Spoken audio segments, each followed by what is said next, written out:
సీనన్న. Hello సీనన్న నమస్తే.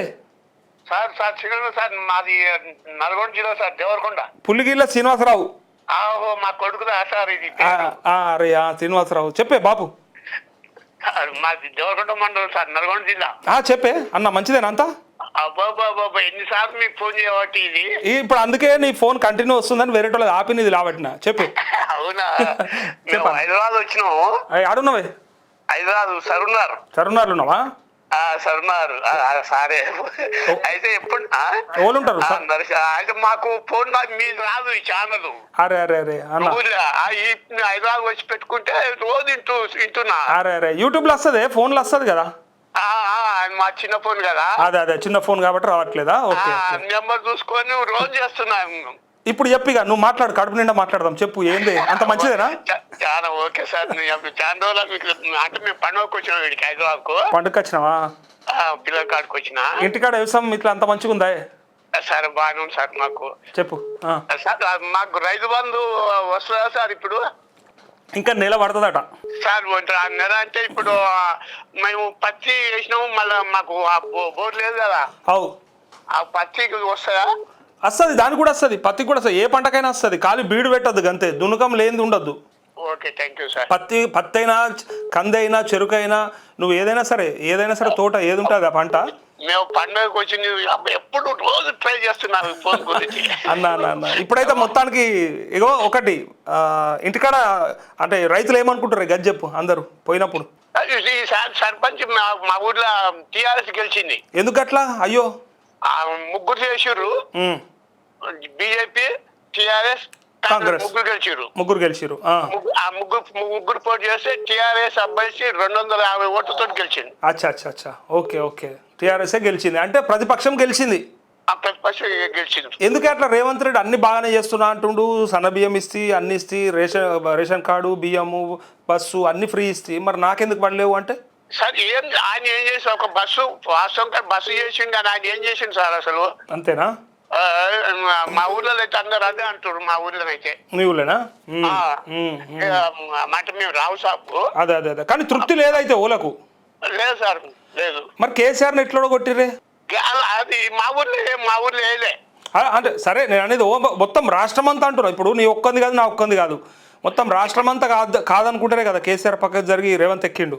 ఇప్పుడు సిటీలో వచ్చిన సార్ నల్గొండ జిల్లా మాట్లాడారు వాళ్ళు వీళ్ళు వేసారు. ఎందుకంటే ఆయన అన్ని బస్ ఫ్రీ అని, 4,000 పెన్షన్ అని, 7,500 రైతు బంధు అని ఎక్కువ హామీలు ఎక్కువ ఇచ్చే వరకు నమ్మిరు. ఇచ్చారు, మాకు పైసలు కూడా ఇచ్చారు. మాకు కేసీఆర్ కూడా ఒక మాట చెప్పిండు, పైసలు కూడా ఇచ్చిరా? పైసలు కూడా ఇచ్చారు. కేసీఆర్ ఒక మాట చెప్పిండు ఏంటంటే కడుపు నిండా కరెంట్ వస్తుంది, బరాబర్ నీళ్ళు వచ్చినాయి, అన్ని మంచిగానే ఉన్నాయి, రైతు బంధు వస్తుంది, అన్ని కరెక్ట్ ఉన్నాయి, అన్ని పింఛన్లు అన్ని కరెక్ట్ అయినాయి, ఇంకేం పోతాయి, ఇవన్నీ ఉండగా ఇవన్నీ మీదికెళ్ళి వస్తాయి అనుకోరు. అన్ని ఉన్నాయి, అవైతే వెనక్కి పోవు కదా, అవైతే తప్పాయి కదా అనుకోరు. అన్ని ఉంటాయి, మీదికెళ్ళి ఇది వస్తాయని ఆశపడ్డారు. కానీ అది పోయింది, ఇది పోయింది, ఉన్నది పోయింది, ఉంచుకున్నది పోయింది. ఇప్పుడు కేసీఆర్ ఉన్నప్పుడు అయితే ప్రతి ఒక్కరికైనా పైసలు ఉన్నాయి సార్. అప్పుడు అది వస్తుంది ఎట్లయినా, మళ్ళీ మీదికెళ్ళి ఇది వస్తుందని ఆశపడ్డారు. అంతేనా?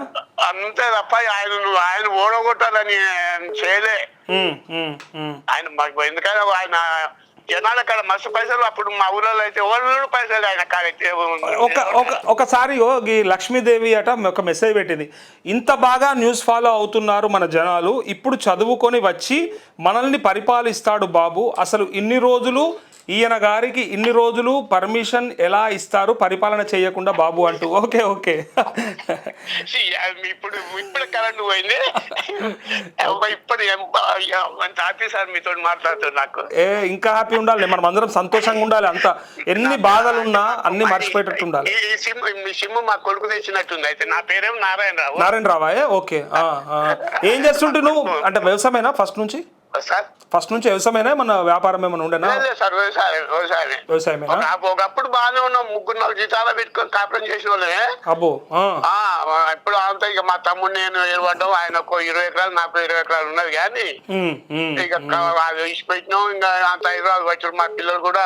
నాకు కూడా నువ్వు చెప్తే నాకు కూడా యాదికి వస్తుంది బాబు. నారాయణ, మేము కూడా 2-3 జీతగాళ్ళు, 2-3 నాగన్లు ఎట్లా అంటే ఎడ్ల నాగన్లు ఉంటుండే మాకు. సార్ మా భార్య మాట్లాడతారు. రేవంత్ రెడ్డిని ఎక్కడి నుండి తెచ్చిపెట్టుకొని ఇప్పుడు ఏంటి సార్ అంతగా? అమ్మ మీ పేరు చెప్పండి అమ్మా ఫస్ట్. మీ పేరేం పేరమ్మా? మా పేరు లక్ష్మి సార్. లక్ష్మి గారు, ఇప్పుడు మీరందరూ కోరుకొని ఓట్లేస్తేనే కదమ్మా రేవంత్ రెడ్డి గెలిచింది. ఎంత ఓడిపోయినా ఎంత చేసినా మేము టీఆర్ఎస్ తప్పితే ఇంకొకరికి ఏనే సార్ మేము. అరే టీఆర్ఎస్ అంతా తప్పు చేసింది, కేసీఆర్ అంతా ముంచిపోయిందని వీళ్ళు చెప్పబట్టి తప్పు. మాకు ఆయన వచ్చినాకనే మాకు మంచిగా చేసిండు సార్. కేసీఆర్ ఉన్నప్పుడే మాకు మంచిగా ఉన్నది. కేసీఆర్ అన్నిటికీ మంచిగానే చేసిండు. రైతులకైతే తృప్తి అయింది, రైతులు అయితే మంచిగా బతికిరు. రైతులకు మా అందరికి రైతులకు మొత్తం ఆయన చేసింది మంచి చేసిండు. అందరు తాను ముసలోళ్ళ కాడ ఆయన వచ్చినాక ప్రతి ఒక్క ముసలమ్మ కాడ పైసలు ఉండే. ఇంకొకటి అమ్మ, కానీ ఇందరికి ఇన్ని పంచిపెట్టిండు, ఖరాబ్ చేసిండు, అప్పులపాలు చేసిండు అంటారు. మరి దానికి ఏం చెప్తారు? ఇప్పుడు అప్పులపాలు చేసిండంటే ఇంట్లో ఒక మనం సంసారం చేస్తేనే ఇంటి పెద్ద ఎన్ని తీవ్ర కష్టపడితే ఆ సంసారం నిలబడుతుంది సార్ మనకు. అవును, అన్ని బాధ్యతలు నెరవేర్చాలంటే అప్పులు అవుతాయి. మరి ఆయన ఇన్ని చేసి ఇంత దేశాన్ని పరిపాలించాలంటే అప్పులు చేయకపోతే ఊకనే ఎట్లా పరిపాలిస్తారు చెప్పండి సార్ మీరే. కరెక్టే. ఒక కుటుంబాన్ని నడపాలంటే అవసరాలు ఉంటాయి, విలాసాలు ఉంటాయి, ఆనందాలు ఉంటాయి, కష్టాలు ఉంటాయి, బాధలు ఉంటాయి. అన్నిటికీ అన్ని రకాలుగా ఏదో చేయాలి కదా, ఏడుకెళ్ళని దేవాలి కదా, సంసారం అయితే నడపాలి కదా, విడిచిపెట్టద్దు కదా. మరి ఆయన ఎన్ని కష్టాలు పడ ఏడప్పులు తెచ్చినా ప్రజలకే పెట్టు. కాకపోతే తింటే ఇంత తిన్నాడు, అందరు తిన్నట్టు ఆయన ఇంత తింటే తినవచ్చులే కానీ. అది తింటే దొరకబడతలేరమ్మా. వీళ్ళు ఏమంటారు అంటే కేసీఆర్ను మేము జైల్లో పెడతామని చెప్పారు వీళ్ళు అధికారంలో రాగానే. ఇప్పటిదాకా ఒక్కసారి కూడా పెడతలేరు. మరి అంటే తినలేడా మనకు అదనే చెప్తలేరు. తింటే పెట్టాలి కదమ్మా. అందరినీ బాగుపరిచిండు ఆయన. అందరినీ చచ్చిపోయిన వాళ్ళకు ఎమర్జెన్సీగా 5 లక్షలు చచ్చిపోయిందంటే పలానా మనిషి చచ్చిపోయిందంటే ఎమర్జెన్సీగా 10వ రోజు వరకే 10 రోజులకే ఇంటికి వచ్చేది.